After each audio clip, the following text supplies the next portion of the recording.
Hello, everyone. Welcome to episode 5 of the Generation GC podcast. My name is Molly Hudelson. I am your host, and this week we will be talking about 1979 from the album Cardiology. My guest this week is Cassie Werner, and we have an awesome conversation coming up. Now, this episode was recorded back in March, so I just wanted to come on and share some updates and information with everyone. First, thank you to Benji Madden for shouting out the show on Twitter. That was such a cool thing to see, for him to say Generation GC is his current favorite podcast. I hope I can continue to do justice to Good Charlotte. It's so incredible, such an honor to see that he is digging the show. Thank you also to Andrew Wendowski at Music Mayhem for writing such an awesome article about Generation GC. I'll link it below, but please read it. It tells you everything you could need to know. If any other writers or bloggers want to do a post about Generation GC, hit me up. It's been a lot of fun seeing people all over the world connecting with the show. I have got it up on Anchor, Spotify, Apple, Google Play, and also now on YouTube. So this should reach people in a whole lot of different countries, but if you have any other suggestions of places people might listen to podcasts, let me know. If you like the show and want to support it, you can donate on Anchor. You absolutely do not have to do this, but if you do choose to support the show with a monthly donation, that will help sustain all future episodes and ensure that I can really make them the best that they can be. I'm working on audio quality and editing. That's definitely been a big learning curve, a huge learning process for me. But I'm hoping to continue improving and just making this show sound awesome. It also helps me do things like print Generation GC stickers. If you support the show, please email me, generationgcpod@gmail.com, or send me a DM with a screenshot of your support as well as your mailing address so I can send you some stickers. If you're not a supporter of the show, but you want to get a sticker, you can, Venmo me $1 or so to cover shipping and printing costs, and send me your address. We'll figure it out so I can still get you stickers, even if you're not able to do a monthly donation. Once I build up the supporters a little bit and get to 10 people who are supporting it with a $4.99 or more donation per month, I am going to start doing monthly donations to charities. I think it's really important to give back. There's a lot of people that could use help, a lot of organizations that are doing great work. So please also let me know what causes you would want to help support, any charities that you know of, maybe local or smaller organizations that could really use even a small donation every month. Thank you so much for sticking with me and listening so far. Please subscribe to the show on your favorite podcast provider and rate and review it. You can keep up with what we're doing on Facebook, Twitter, and Instagram at Generation GC Pod. Please also share this episode and share the show with a friend who loves Good Charlotte. Word of mouth is a great form of advertising. I don't know about you guys, but I love hearing recommendations for new bands, new albums, new TV shows, new podcasts from my friends, because your friends, they know what you like. I want to hear from you guys. I want to hear what you think of the show, what you want to hear on the show, what kind of guests you want to hear from, or maybe if there's anyone specific that you're like, wow, it would be so cool to have this specific person on Generation GC talking about Good Charlotte. Let me know. Please reach out to me on social media. Thank you so much for listening to this intro, and now on to our episode. Hello and welcome to episode 5 of the Generation GC podcast. We are talking about 1979 this week, and my guest is Cassie Werner. Cassie, hello. Hi. So Cassie is a friend of mine. We connected several years back on the internet just about music and largely about Good Charlotte. And as soon as I came up with the idea for this podcast, I, of course, was like, Cassie, I need to have you on. So I'm so glad we get to do this. Yes, I'm so happy. So, yes, we are talking about 1979. It is track 12 on Good Charlotte's 5th album, Cardiology, it follows Interlude, the Fifth Chamber. So it's kind of the intro to the second half of the album. They had done, I think this was their third album in a row that had like an intro track, because The Young and the Hopeless had A New Beginning, Chronicles had Once Upon a Time, and then this album had Introduction to Cardiology, but then this time we also get the interlude. Hey guys, editing Molly coming in here. Just coming in to say I noticed a mistake in what I said on the episode. Cardiology is Good Charlotte's fourth album in a row to use an intro track. The Young and the Hopeless had A New Beginning, Chronicles of Life and Death had Once Upon a Time, The Battle of Life and Death, Good Morning Revival had Good Morning Revival, and Cardiology had Introduction to Cardiology. Alright, now back to our episode. It was released as a single in August 2011. The album had come out in October 2010. It did not really chart in the US. The album hit number 3 in Australia, but it was only number 31 in the US. But this was that point where Good Charlotte was super huge in Australia and in Europe, but definitely really big in Australia, but had kind of fallen off in the US. The song is pretty much acoustic guitar. It has such a throwback feeling, and the song itself is super nostalgic. Cassie, so you and I have bonded over being big fans of Good Charlotte. And when I told you I wanted to do a podcast specifically about something from cardiology, you said you wanted to talk about 1979. Why did you want to talk about this song in particular? This song hit me the most out of the whole record. I just like the acoustic beginning of it. Mm-hmm. And you know, the 1979 is such like a significance to like the band, like especially like Benji and Joel. It's the year they were born. You know, the song talks about like their parents, Roger and Robin. Yeah, and it talks about their parents, but it gives like a positive take on things, right? Which is very different from, I think, really like any other song where they've talked about, especially their dad. You know, they had Thank You Mom on the first record, but there's so many songs about their dad. And we're going to dive a lot into that. But one thing I've had a lot of fun asking people is, when did you first hear Good Charlotte, and what were your first thoughts on them? The first time I ever heard them was when I saw the Lifestyle, the Rich and Famous video. Okay. One thing that really stuck out to me was like Benji's like Liberty Spikes. I was like, oh my God. Yes, the like, Liberty Spikes. I'm like, who is this band? Actually, when I found out that like it was them, I was like, oh wait, I've actually heard, like I remember hearing like Little Things before too. And my first thought was like, I have to know this band. Like I need to buy this record. Like I need it. Like, yeah. Yeah, I think a lot of people kind of got into them around that time. Like, they got super into Good Charlotte around The Young and the Hopeless.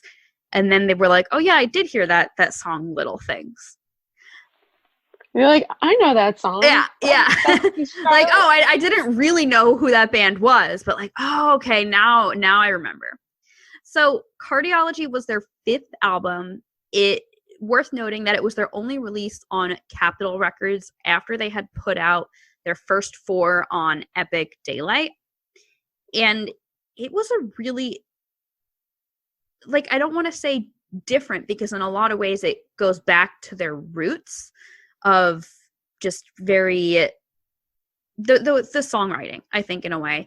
But right. I think the songwriting has a lot to do with their roots, but the sound is just like really different. Like it's really like dancey and like poppy. Like, but there's like a little bit of like pop, like they're pop punk in it too. It's like, I have categorized this album as pop rock, and it definitely has a lot of dancey and upbeat and a lot of super nostalgic songs. But right.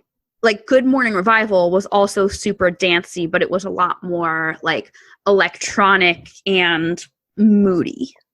Yes.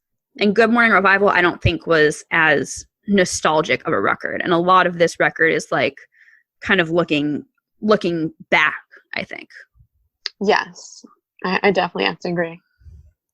So let's talk about what this song means. I mean, it's well known, I think, that, you know, Benji and Joel did not have a good home life growing up. I mean, Little Things, Complicated, Story of My Old Man, Emotionless, Christmas by the Phone, and then later on, Leech.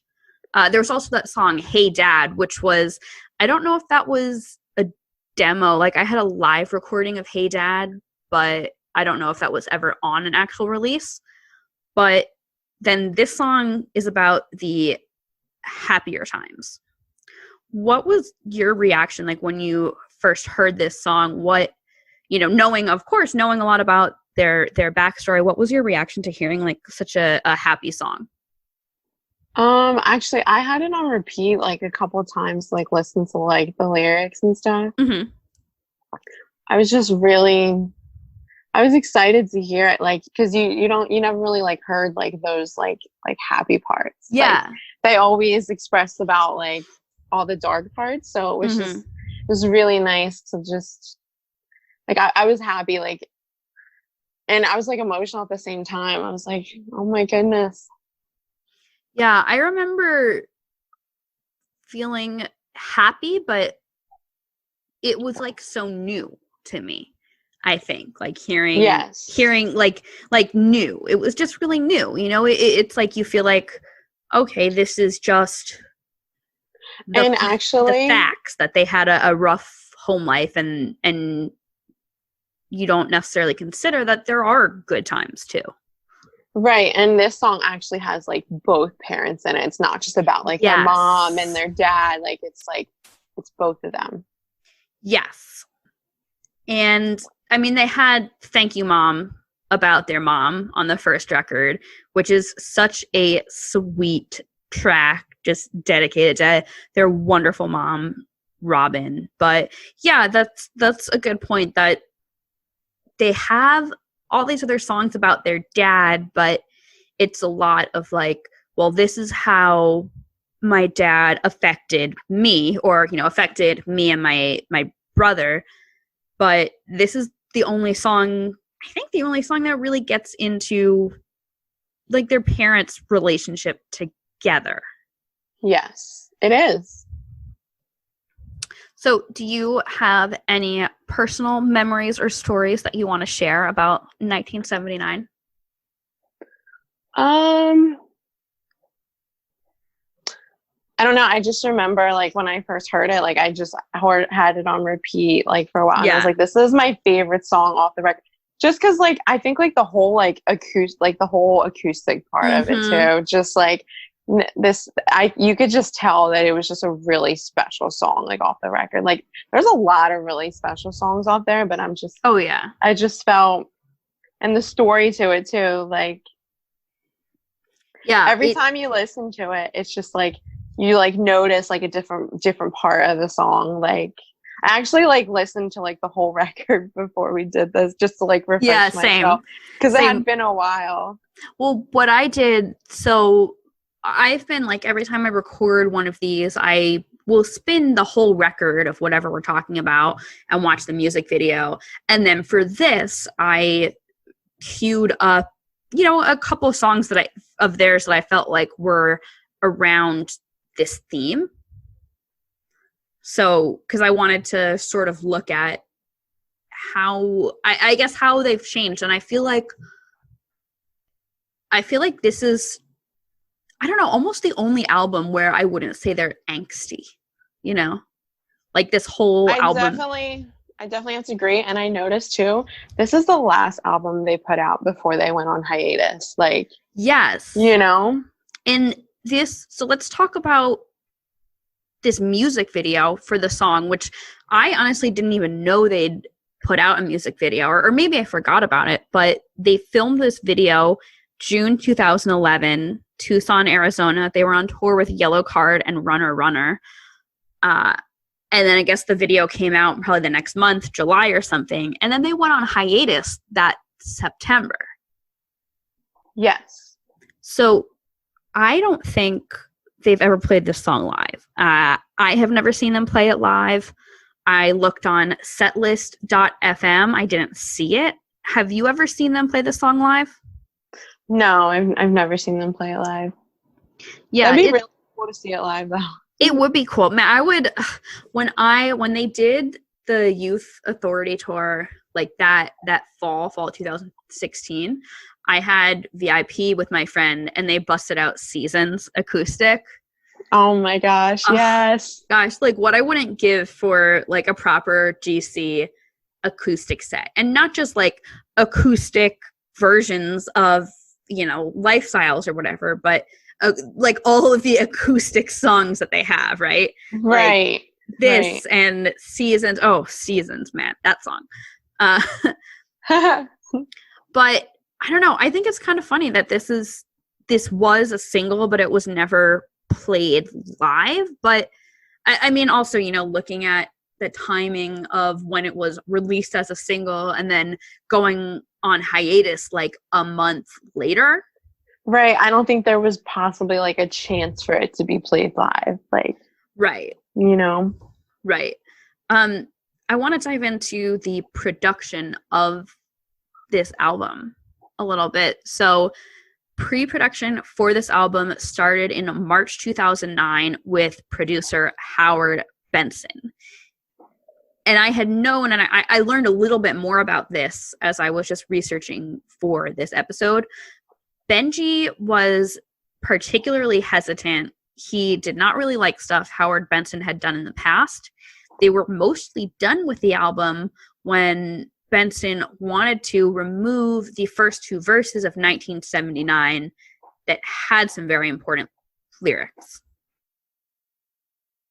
So I don't know how much they've spoken. I don't know if you can recall like how much they've spoken in interviews about like which songs that ended up on the album. I mean, obviously 1979, but which other songs that ended up on the album were produced or written in any way with Howard Benson, or which came after when they ultimately recorded with Don Gilmore.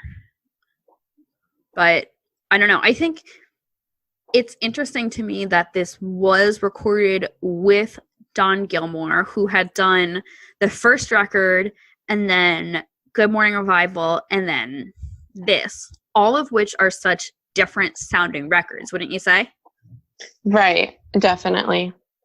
But this song also does go back into their roots, so maybe they like wanted to do it extra special with like somebody they gave him like a shout out in the Little Things music video, like the principal.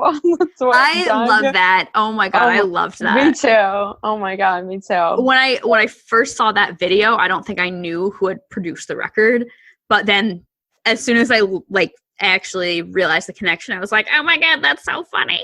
Right? I know, they're always about giving shout outs. Like, yeah, so awesome. But that's a good point, and I feel like they knew that Don Gilmore was someone they were comfortable with. And and it's a super, like, I feel like a lot of songs on this record are personal, but I definitely feel like that was one of the more like personal ones. Well, and it's personal in, I think, not the way that people necessarily maybe expect. Like, I think by this point, people kind of expected Good Charlotte to talk about broken homes, and they expected Good Charlotte to talk about, not fitting in and feeling like an outsider and feeling depressed and overwhelmed. People did not expect Good Charlotte to talk about their happy childhood times. I don't think they expected Good Charlotte to write a song about, their daughter, Harlow's song. Right, yeah. So they had parted ways with Epic Records and eventually signed to Capitol Records for this album. But this was the only thing they ever did with Capitol Records. I read a review of this album. The reviews of this album were not nice. Have you read a lot of reviews of this record? I haven't. No. Yeah, don't, because they're not nice. And Good Charlotte. I mean, Cassie, you and I have talked about this, but Good Charlotte has never been a band that I think is lauded by critics or really appreciated by critics. I think everyone knows that. Right. I definitely have to agree. Yeah, this album, I think, got some particularly not nice reviews. And, you know, I don't want to be like, oh, I get it. Because, no, I think it's a great album.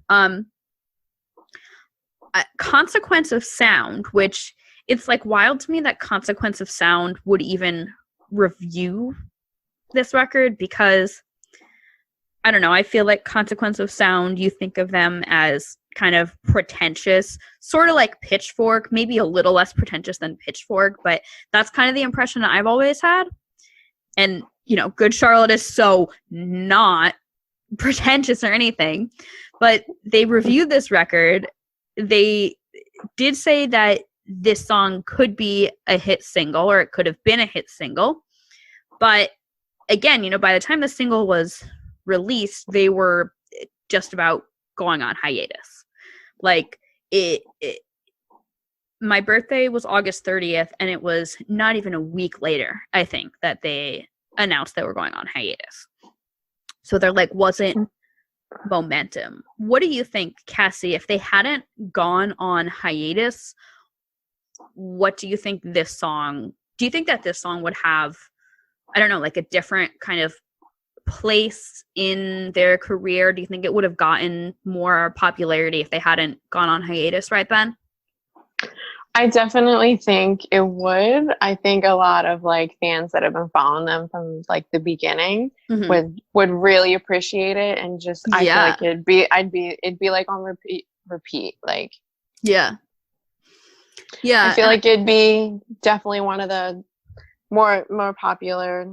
I think it'd be probably like more popular than all the other singles that they released for it, because especially too like the whole acoustic part too, like everybody loves acoustic. Yeah, you know? the other singles from this album, it was like It's Her Birthday. I think Alive a single, and I think no, Like It's Her Birthday was on. Like It's Her Birthday. I forget which other ones. I think Sex on the Radio was. Yeah. Oh yeah. Yeah. And then But it's funny because none of those, Like It's Her Birthday and Sex on the Radio, aren't like the sentimental songs. Right. They're more like dancey, catchy, and just yeah. Right. And I wonder too, like, what would the trajectory of this album have been if they put out a sentimental single earlier? You know? Right. Yeah. Like, what if this was a single, you know, when the album, because I remember leading up to this, they were talking in interviews and online and stuff about how this was going to be the album where they went back to their roots in a lot of ways. And I feel like they definitely do, and that they got away from the dancey stuff. But I feel like this definitely feels like more polished than like the first record. Because the first record is very much like pop punk and very angsty and very, it feels like the first record feels like it was a lot made to express feelings and things that had happened, versus this record feels more like it's trying to capture, I think, a certain sound. Yes, I definitely have to agree with that. So this fall will be 10 years since Cardiology was released. How has this song held up for you over time?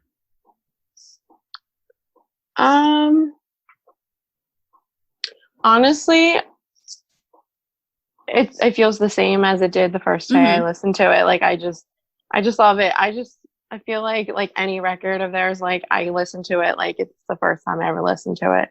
Yeah. Like nothing changes. Like sometimes I maybe like feel it more depending on like my mood, but it's just the same way that I felt when I first listened to it.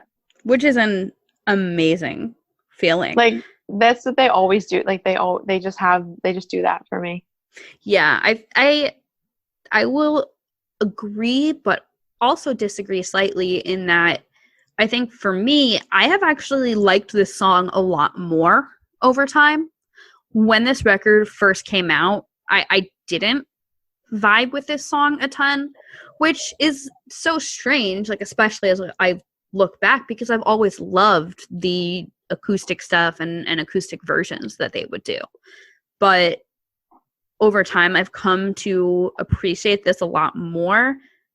And I feel like, when I did an episode recently talking about the Chronicles of Life and Death, I really realized like how much just me kind of growing as a person and like getting older has kind of impacted how I see things. But this song, I think, is really a standout example of something that like I didn't necessarily appreciate when it first came out, but now I'm like, shit, this is such a good song.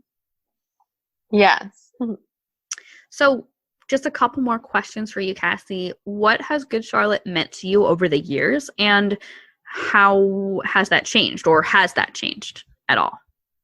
Oh my goodness. Big question. I'll try and make this as short as possible. Yeah. I don't even know where to start. Like, what do they mean? They mean everything to me. Like, I honestly wouldn't be the person that I am talking here right now if it weren't for them. Like, they've shaped me in so many ways. Like, they've always been there for me. Like, not just music, but like just like the people that they are. Like, it's just seeing them as like role models.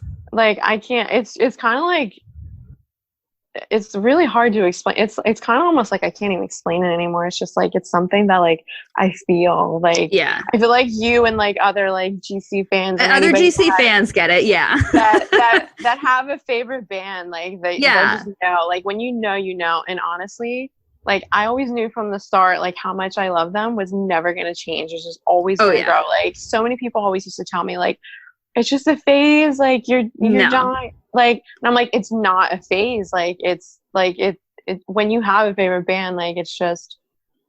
Yeah. Those people that are like, oh, my favorite band changes like every 2 years. I'm like, no. No. And I get like, I've had different artists that have come up that are like, I would say Walk the Moon and Angels and Airwaves are very, very, very much up there for me.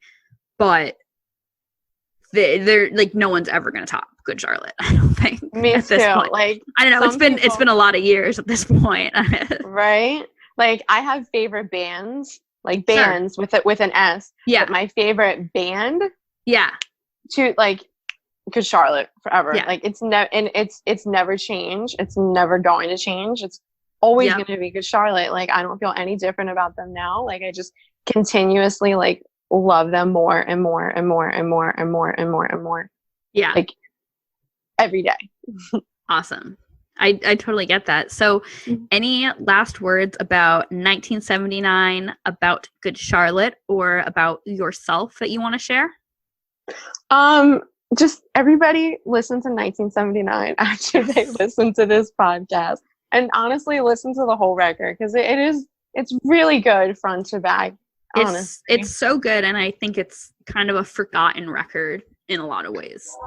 Honestly, I feel like that too, but like when you dive back and listen to it, like I had forgotten about like how good a lot of the songs are there too. Like I was listening to like Standing Ovation. Oh my God, Standing Ovation. Too. Yeah. Like it's just, I don't know. It's just, it puts you in your feel. It's just, you just have to listen to it. Just everybody just go listen to it after they listen to this podcast.